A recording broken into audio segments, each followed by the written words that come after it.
राय साहब 200 मुकदमा खान साहब पे बन गए, सजा हो चुकी है एक केस के अंदर, 2-3 केसेस और हैं जिसमें हो जाएगी। ऑडियोज आई, इंटरव्यूज हो गए, 2 जमातें बन चुकी हैं उनकी पार्टी में से निकाल के। ये कहती हैं कि जो यंगस्टर है वो नहीं हट रहा। यंगस्टर अगर नहीं हट रहा, इसको समझाना पड़ेगा, अगले 10 साल और समझाना पड़ेगा, तब जाके समझेगा, या इट्स टू लेट नाउ।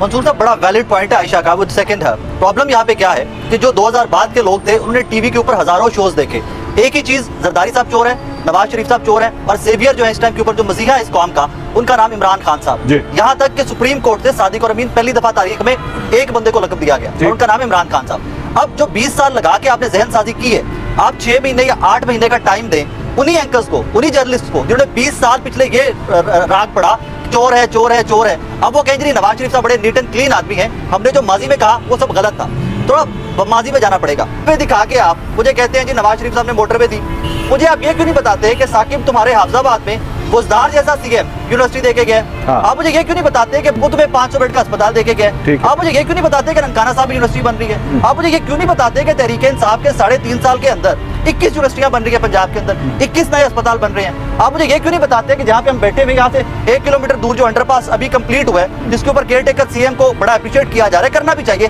कि स्पीड से काम हुआ है। ये परवेज राय की गवर्नमेंट का प्रोजेक्ट था भाई। आप ये क्यों नहीं बताते कि जो शाहदरा वाला फ्लाईओवर है वो परवेज राय साहब के दौर का प्रोजेक्ट है भाई, वो बुजदार साहब के नून लीग ने ग्राउंड पे वर्किंग देखें, अभी कोई आपको इलेक्शन की विजुअल भी नजर नहीं आ रही। नून लीग और पीपल्स पार्टी इकट्ठी हुकूमत नहीं बना सकती। जिस हल्के में बैठे हैं मुजम्मिल भाई, यहाँ से पीपल्स पार्टी का उम्मीदवार पाकिस्तान का फैसला नहीं करना, इस और शायद बाहर में 5 नाम गिनवा दें। नेशनल असेंबली के 5 उम्मीदवार पीपल्स पार्टी के कौन से जिनको गवर्नमेंट दिला रही है?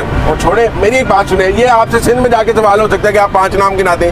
अरे हम लाहौर की बात नहीं, पाकिस्तान की कर रहे हैं। मुझे दिल पे याद रख के बताएं, 14 हल्के लाहौर के, 141 हल्के हैं पंजाब के।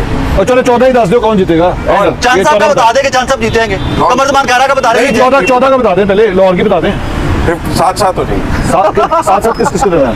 पीटीआई और नून के दरमियान। तो लाहौर की हालत है तो बाकी में क्या होगी? नहीं, लाहौर और बाकी का डायमेंशंस का फर्क है। अच्छा, रूरल पॉलिटिक्स और अर्बन पॉलिटिक्स के फर्क को समझे। अच्छा, हाँ, पाकिस्तान का रूरल ये पॉलिटिक्स, आपको पता है बहुत बड़ी बात है कि मुजम्मिल साहब लाहौर के बारे में कह रहे हैं कि 7-7 हो जाएगा। मैं नहीं ये जवाब एक्सपेक्ट कर रहा था, मैं समझा ये कहेंगे 10-4 होगा नहीं, या 11-3 होगा। इन्होंने 7-7 का, बहुत बड़ी बात है ये।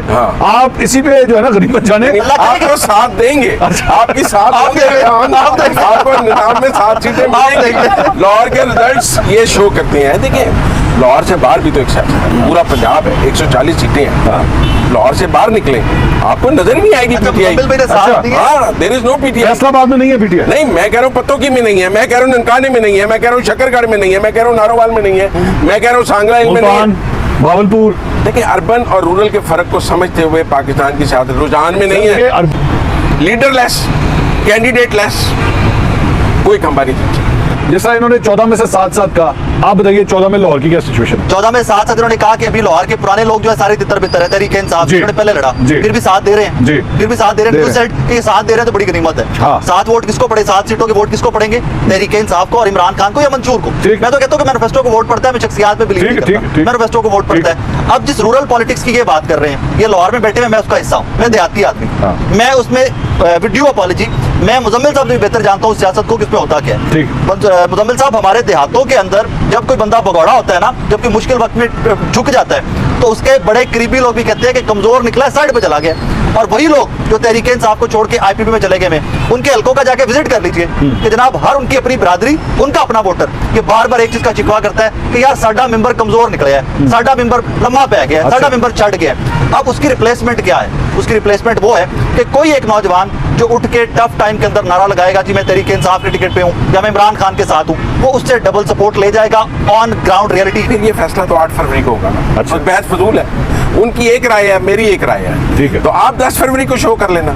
अच्छा, मेरा और राय साहब का इसमें और इसमें इजाजत हो। आपके भाव बताऊं, आप दोनों के भाव बताऊं, आप दोनों बड़ा ही कमाल का खाना खिलाते हैं। हाँ, मैंने आपके घर तो खाना खाया हुआ है, इनके घर की भी खाने की मैंने तारीफ बहुत सुनी है। तो मेरे ख्याल में ये रख लेते हैं, 10 फरवरी को बात